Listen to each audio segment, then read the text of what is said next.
La Voz de América presenta. A un año de la retirada de las tropas estadounidenses de Afganistán, aquí en Kabul, aquí en Afganistán, lo que parece muy claro ahora es la división interna al movimiento de los talibanes. Estados Unidos y la comunidad internacional en alerta por la posibilidad de que el país se convierta en caldo de cultivo para terroristas. Los talibanes prometieron que bajo su poder todo esto se detendría. Entonces, en cierto modo, es el fracaso de los talibanes que ISIS y su franquicia local, que se llama ISIS-K, continúen llevando a cabo esos ataques. Además de la seguridad, una inminente crisis de refugiados se avecina con más de 182,000 afganos buscando asilo. Y con pocos países que reconoce al gobierno talibán como un gobierno legítimo, la situación interna se deteriora. El problema, ¿cuál es? Que llegan al hospital y los hospitales no tienen ni médicos ni medicinas porque faltan los recursos. Y a la crisis humanitaria se le suma un grave retroceso en los derechos para las mujeres. Antes era el Ministerio de la Mujer en Kabul, ahora se ha convertido y se llama el Ministerio por la Prevención del Vicio y la Promoción de la Virtud. Y claro, ahí solo hay hombres. En B360 examinamos un conflicto de más de 20 años, sus causas y batallas internas, así como cuál ha sido el rol de Estados Unidos y qué le depara a los que se quedaron. Hola, ¿qué tal? Les saluda Cristina Caicedo Smith y esto es B360. Un año después del regreso al poder de los talibanes, los esfuerzos del grupo islamista para administrar una economía ya acosada por la sequía, la pandemia de COVID-19 y la disminución de la confianza en el gobierno que derrocó han resultado en gran medida infructuosos. Expertos argumentan una inminente crisis humanitaria en el país.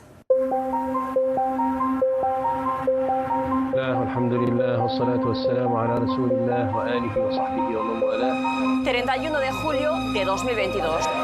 Estados Unidos abatía al líder de Al-Qaeda, Ayman al-Zawahiri, en Kabul, Afganistán. Now, justice has been delivered, and this terrorist leader is no more. De esta forma, la administración Biden descabezaba al heredero de Osama Bin Laden al frente del grupo terrorista. 11 meses después del histórico episodio conocido como la toma de Kabul y de la tumultuosa retirada de las tropas estadounidenses aliadas de Afganistán, el golpe asestado por los Estados Unidos al líder de Al-Qaeda plantea, según analistas, serias dudas sobre la honestidad de un movimiento que habría permitido al líder terrorista más buscado del mundo encontrar cobijo bajo dominio talibán. Pero ¿conocía el gobierno talibán de la existencia de al-Zawahiri en Kabul? Una pregunta sin respuesta, al menos hasta la fecha, pero que según expertos en el terreno podría fraccionar, atentos todavía más, al ya de por sí dividido gobierno talibán, justo cuando se cumple el primer aniversario de su llegada al poder.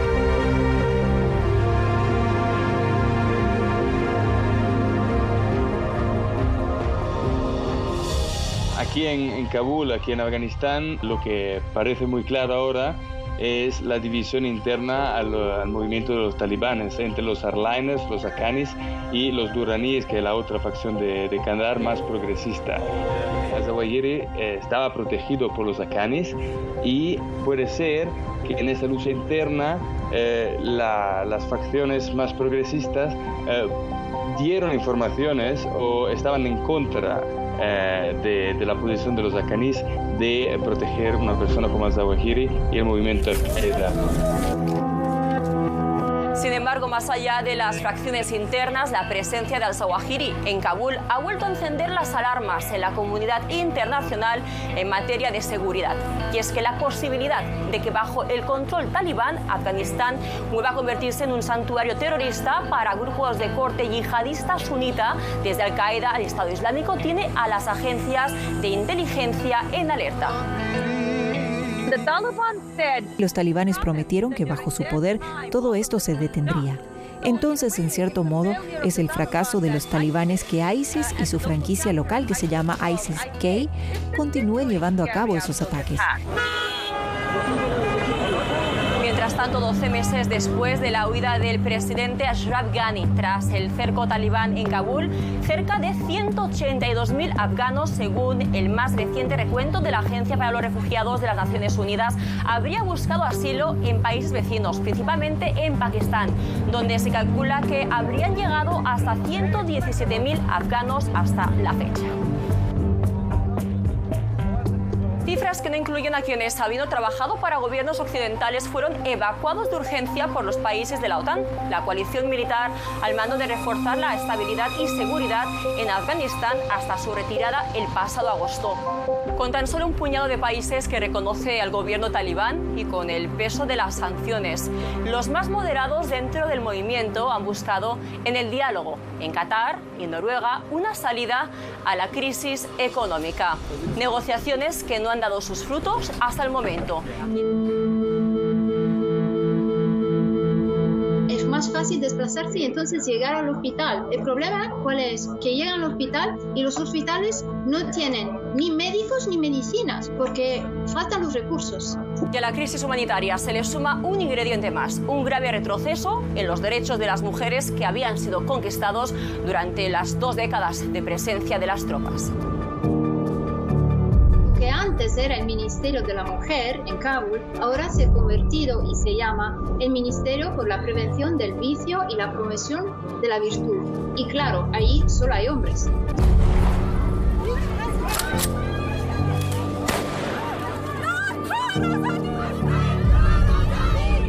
Estas mujeres estaban afuera pidiendo sus derechos.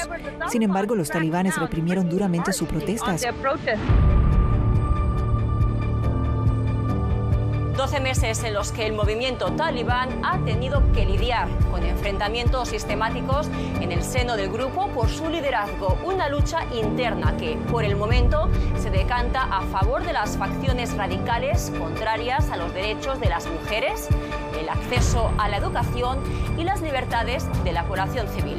Sin embargo, la creciente presión económica y el aislamiento internacional podrían dar algo de oxígeno a quienes apuestan por retomar lazos con la comunidad que se desarrolla más allá de sus fronteras.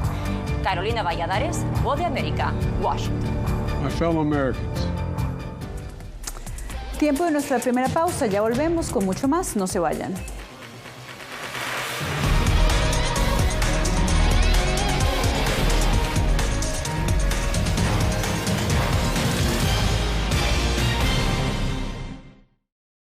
Hace un año fueron despojadas de todo en su tierra, pero lejos de silenciar su talento, desde su exilio obligado sus notas musicales ahora se escuchan en todo el mundo. La Voz de América presenta Sinfonía de Coraje. La odisea para huir de la persecución talibán en Afganistán de las 2 últimas integrantes del Instituto Nacional de Música que permanecían en ese país. Próximamente, en todas las plataformas de La Voz de América.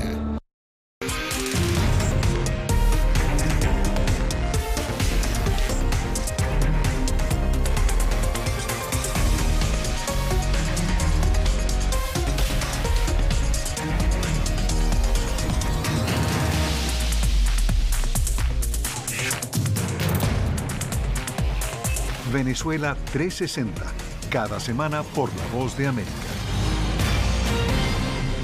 ¿Qué tal? Desde Washington comienzan las noticias en El Mundo al Día. Día a día, desde la capital de Estados Unidos y donde se producen las noticias que más te impactan. El objetivo es llegar al otro lado de la frontera para pedir asilo. La Voz de América te conecta con El Mundo al Día, los hechos más allá de la noticia, para que tomes decisiones bien informadas, en el lenguaje que quieres, donde quieras y como prefieras. Conéctate con El Mundo al Día. Actualidad. Nos vamos a ver otra cepa nueva y otra cepa nueva. Análisis. En realidad, mucha de esta gente va a quedar parada de nuevo y va a ser una tragedia humana. Debate. Dejen la obsesión. La obsesión la tienen ustedes. Con la información más allá de los titulares. El tema energético es algo que se está analizando. La inflación es un problema global. 30 y 50 metros están ya las tropas. Su respuesta, doctor. Todas las semanas por La Voz de América.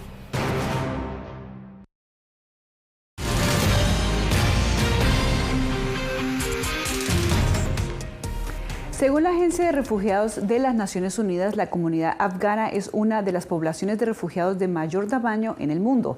Se estima que cerca de 3,5 millones de afganos se han desplazado y han llegado a Europa. Vamos a Europa con nuestra corresponsal Julia Riera para conocer qué coyuntura tienen los refugiados afganos, sobre todo en España, en donde tú te encuentras, Julia. Hola Cristina, ¿qué tal? Te cuento que aquí en Europa los países que han acogido a más refugiados afganos han sido Francia y Alemania. Eso se debe en gran parte a que en comparación con otras naciones europeas, Alemania y Francia son más prósperas, por lo tanto los refugiados pueden optar a mejores oportunidades. Aquí en España el país también ha acogido a un gran número de refugiados afganos y también ha colaborado desde agosto del año pasado, desde que los talibanes retomaron el poder. España ha colaborado en la evacuación desde Afganistán de alrededor de 4.000 personas. Muchos de esos refugiados afganos que llegan a España se quedan aquí, pero otros deciden instalarse en otras naciones europeas donde pueden tener mejores oportunidades o una mayor red de apoyo, ya sean familiares o amigos. Un año después que los talibanes tomaran la capital de Afganistán, continúa la crisis de desplazados. La Agencia de la ONU para los Refugiados advierte que el conflicto existente en el país, el débil sistema sanitario y el peligro que corren los derechos fundamentales de las niñas y las mujeres son algunos de los motivos por los que más de 3,5 millones de personas han sido desplazadas internamente a países vecinos y a Europa. Aunque el conflicto ha disminuido, la violencia, el miedo y las carencias siguen obligando a la población a cruzar las fronteras con otros países, en particular Irán y Pakistán. Según la Agencia Europea para el Asilo, en 2021 se reportaron cerca de 98.000 solicitudes por parte de afganos. Pero una vez asentados en Europa, los afganos se enfrentan a diferentes desafíos, según advierten varias organizaciones y activistas como Bashir Eskandari, radicado en España. El primer problema es comunicar con gente, idioma, porque idioma persa o pashto es muy diferente que castellano, ¿no? O otros idiomas europeos. La falta de trabajo, el alto coste de vida y la búsqueda de vivienda también representan un reto para los afganos. Las familias afganas son numerosas, entonces 4 o 5 personas viven juntos. Es muy difícil conseguir un piso. Tras el éxodo masivo de ucranianos, algunos refugiados afganos dicen que son tratados de manera diferente. Así lo explica este joven que huyó de los talibanes y ahora vive en un campamento de refugiados en Alemania. Tienen transporte público gratuito, pero nosotros necesitamos billetes. Les dan tarjetas SIM para que puedan llamar gratis de manera local e internacional, pero nosotros no tenemos este privilegio. A diferencia de los ucranianos, los afganos señalan que tienen que enfrentarse a la burocracia del sistema de asilo. Estamos contentos porque hay un estatus temporal que protege a los ucranianos. Nos gustaría que este estatus también fuera garantizado a otras personas de zonas en guerra. Aunque los países miembros de la Unión Europea han activado mecanismos para evacuar y acoger a refugiados afganos, organizaciones como la Comisión Española de Ayuda al Refugiado reivindican que, entre otras medidas, se deberían agilizar los procesos de reagrupación familiar, evitar el cierre de fronteras de los países limítrofes con Afganistán y facilitar la activación de corredores humanitarios. Muchas gracias, Julia Riera, desde España. Y bueno, una pausa y ya venimos con mucho más.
Venezuela 360, cada semana por La Voz de América.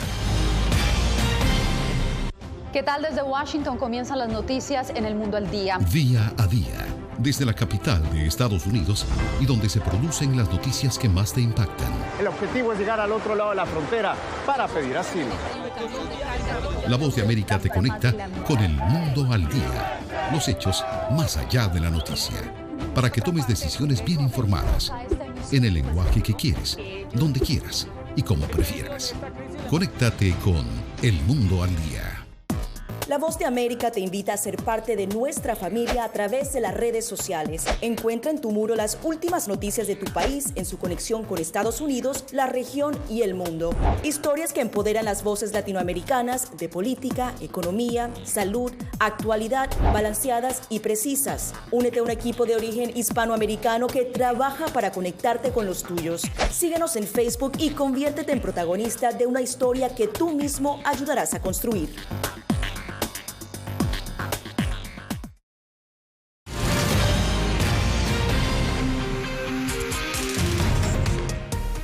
Seguimos en B360. En Estados Unidos, entre los migrantes de Latinoamérica que llegan al país, hay miles de indígenas erróneamente catalogados como hispanos y a los cuales se enfrentan otro tipo de retos y barreras.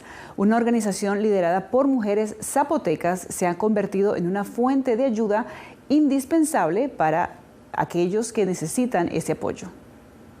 Poner pies en la tierra. Son percibidos como migrantes latinos, pero no lo son. Aunque provienen de Latinoamérica, son indígenas y es así como ellos mismos se identifican. Y al llegar enfrentan obstáculos adicionales en los que sus culturas e idiomas hacen más difícil su inserción social en Estados Unidos. Por ellos, una organización en Los Ángeles trabaja para visibilizar y buscar soluciones a sus desafíos únicos. Se trata de Comunidades Indígenas en Liderazgo, Cielo, que fue fundada en 2016 por 2 mujeres zapotecas. Una de ellas es Odilia Romero, su directora ejecutiva. Cielo es una organización de derechos humanos y entre ellas proveemos servicios. Una de nuestras prioridades es que se reconozca la existencia de los pueblos indígenas aquí en Estados Unidos, de los pueblos indígenas que vienen de lo que hoy se llama América Latina y que no solo se habla español, pero que se hablan, en el caso de México, 364 lenguas. Para destacar su presencia y diversidad, en colaboración con la Universidad de California, Cielo recientemente creó un mapa de idiomas indígenas en el área de Los Ángeles, donde se identificaron 17 idiomas indígenas y 30 dialectos. Instrumento que fue muy útil, especialmente durante la pandemia, según la cofundadora Janet Martínez. Este mapa nos ha ayudado a visibilizar las comunidades y eso nos ha ayudado a nosotros como una organización de veras traer recursos a las comunidades. Por ejemplo, el mapeo se hizo cuando hicimos lo que es la distribución de nuestros fondos de comunidades sin documentos. La pandemia movilizó al personal de Cielo a expandir sus servicios de ayuda a migrantes indígenas que no estaban recibiendo información adecuada sobre COVID-19 en su idioma y que fueron entre los más impactados por la enfermedad y económicamente. ¿Ha perdido su trabajo por COVID? Sí. En momentos difíciles, distribuyeron equipo de protección personal, comida y dinero a los más necesitados para ayudar a pagar alquileres y otros gastos. Casi $5 millones en manos de las comunidades indígenas. Y en cuanto estuvieron disponibles, hicieron campañas de vacunación. Aunque siguen comprometidos con la diseminación de información sobre nuevas variantes y vacunas, la organización ha retomado otras prioridades, como realizar eventos enfocados en promover y mantener vivas las culturas y lenguas indígenas para las generaciones más jóvenes. La base fundamental del trabajo de Cielo es crear nuevos líderes y nutrir su crecimiento para ayudar de mejor manera a las comunidades indígenas que no hablan español ni inglés. La conversación que tuviste. Una de las formas que hacen esto es mediante un congreso anual que atrae a 300 intérpretes indígenas dispersos en Estados Unidos y que hablan diferentes idiomas. Ese tipo de actividades, de espacios, te permite reflexionar más, ir conociendo más tu idioma, tu estructura y hacer valer tus derechos lingüísticos, que eso es importante. No puedes ser discriminado por no hablar el inglés ni por no hablar el español. Como Víctor Cata, historiador y lingüista zapoteco, muchos son los entregados a impartir sus conocimientos y defender la importancia de la labor de Cielo en no dejar morir las lenguas indígenas como la suya. Zapoteco del Istmo. Entonces ese zapoteco solamente lo hablan 60,000 personas. De esos 60,000 personas, la población infantil está muy disminuida. Entonces muere un anciano y nacen niños y ya no hay quien hable el idioma. Para Próspero Martínez, intérprete del idioma miché, es una misión compartida. Siempre he considerado que el mayor acto revolucionario de dignidad y rebeldía es mantener vivas nuestras lenguas y encontrar a otras y a otros hermanos que tengan las mismas ideas. Cielo es una organización magnífica, hace un trabajo magnífico que se enfoque sobre todo, porque no solamente se trata de interpretación, sino de hacer perdurar el lenguaje de nuestros ancestros también. A medida que más migrantes indígenas llegan al área de Los Ángeles, Cielo espera servir de guía para ayudarlos a navegar el sistema y normas de los Estados Unidos sin perder su identidad, sus raíces y su idioma. Verónica Villafañe, Voz de América, Los Ángeles. Son tan comunes los apagones en Venezuela que algunos residentes en el país han optado por alternativas como el uso de linternas o de leña. Recientemente se reabrió la discusión sobre la necesidad de recuperar la red eléctrica, pero esta tarea no parece nada sencilla, ya que se requiere de una millonaria inversión. ¿Cuál sería el costo por la reparación y qué tal factible es? Veamos. Solo las linternas y el fuego iluminan las noches en el caserío San Antonio, en Falcón, una comunidad rural a 460 kilómetros de Caracas. Ya tenemos 5 meses sin luz, es una problemática muy grande porque nos han picado 100 pies, hemos conseguido muchas culebras, necesitamos pronta respuesta. Desde que explotó el transformador que lleva la electricidad a esta apartada población, sus habitantes han cambiado su rutina en función a las horas de luz. Hay que hacer la comida temprano antes que se oscurezca por el problema de que no tenemos nada con qué alumbrar. Una precariedad que se repite en otras regiones de Venezuela.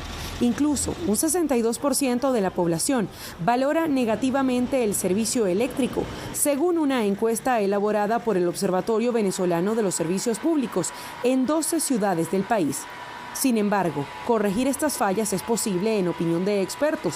La tarea amerita invertir $15.000 millones, de acuerdo con cálculos del Centro de Investigación Grupo Orinoco. ¿En cuánto tiempo es posible hacer eso? Pues esa inversión es posible desarrollarse en 3 años plazo. El gobierno ha insistido en que los apagones son provocados por ataques dirigidos desde el extranjero.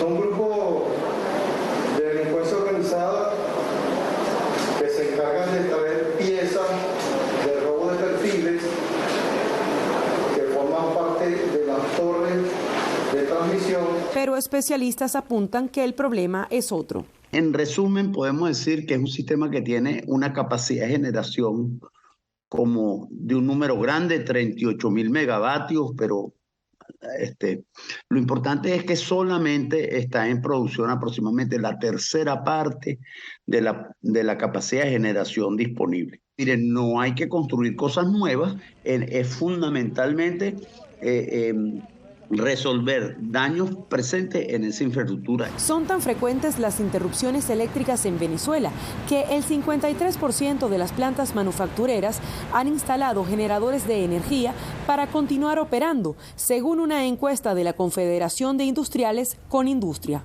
Adriana Núñez Rabascal, Voz de América, Caracas, Venezuela.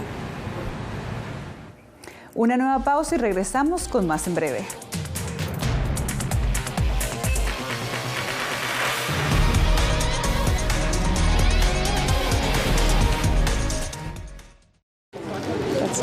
Es increíble, no encuentro palabras para explicar esto. No solamente que no tienen casa, han perdido a sus familias, pero han perdido su país. Los pasos de su travesía, sus motivaciones y sueños, ucranianos y latinos, se unen en territorio fronterizo que separa a Estados Unidos y México cuando una era llega a su fin y otra comienza a construirse paso a paso. Vea De Frontera a Frontera, una serie especial de La Voz de América.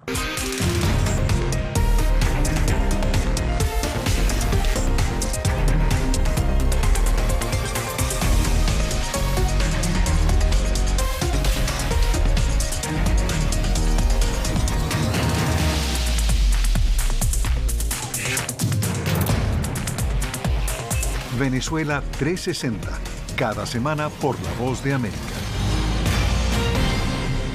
¿Qué tal? Desde Washington comienzan las noticias en El Mundo al Día. Día a día, desde la capital de Estados Unidos y donde se producen las noticias que más te impactan. El objetivo es llegar al otro lado de la frontera para pedir asilo. La Voz de América te conecta con El Mundo al Día. Los hechos más allá de la noticia. Para que tomes decisiones bien informadas. En el lenguaje que quieres, donde quieras y como prefieras. Conéctate con El Mundo al Día. La Voz de América te invita a ser parte de nuestra familia a través de las redes sociales. Encuentra en tu muro las últimas noticias de tu país en su conexión con Estados Unidos, la región y el mundo. Historias que empoderan las voces latinoamericanas de política, economía, salud, actualidad, balanceadas y precisas. Únete a un equipo de origen hispanoamericano que trabaja para conectarte con los tuyos. Síguenos en Facebook y conviértete en protagonista de una historia que tú mismo ayudarás a construir.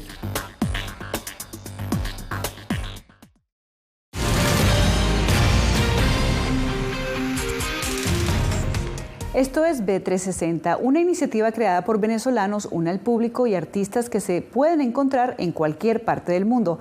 Esta iniciativa es denominada el microteatro virtual. Ahora, ver una obra de teatro no debe ser solo para quienes asisten a una sala de presentaciones. Trabajar, hacer compras y hasta asistir a clases fueron actividades desarrolladas a distancia a raíz del coronavirus. El microteatro virtual es otra opción que reúne a talento hispano en la aldea global para mostrar al mundo esta expresión de arte fuera de las tablas y ha facilitado, según los venezolanos creadores de esta propuesta, la manera de disfrutar del teatro por la vía digital. Ha traído una audiencia bien particular, se le ha dado inclusive la movilidad a personas mayores que inclusive no han podido ir a eventos porque simplemente no tienen la capacidad de poder ir a montarse en un carro, viajar, sentarse, etcétera.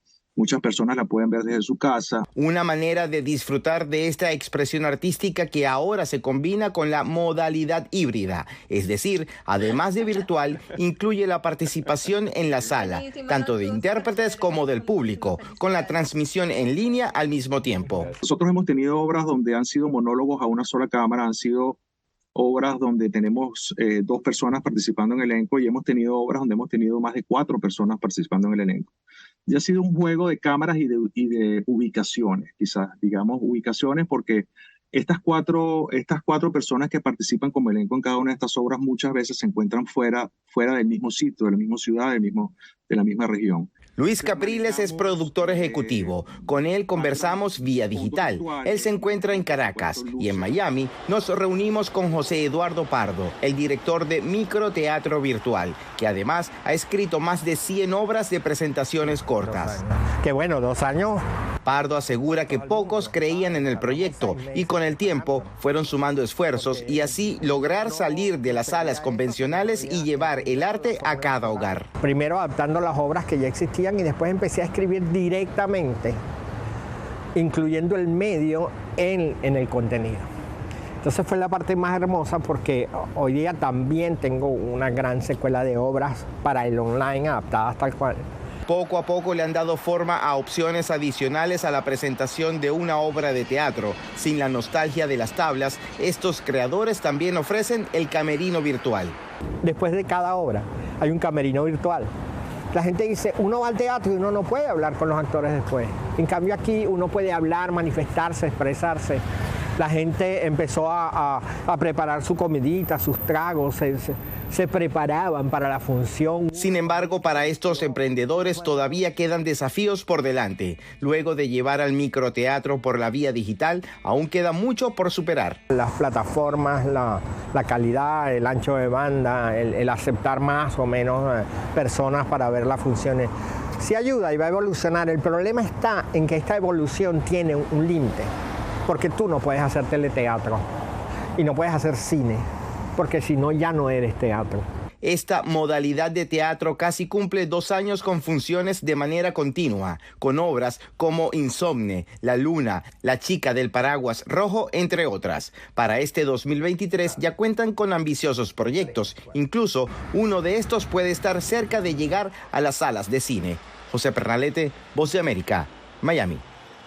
Hasta aquí B360. Les saludó Cristina Caicedo Smith.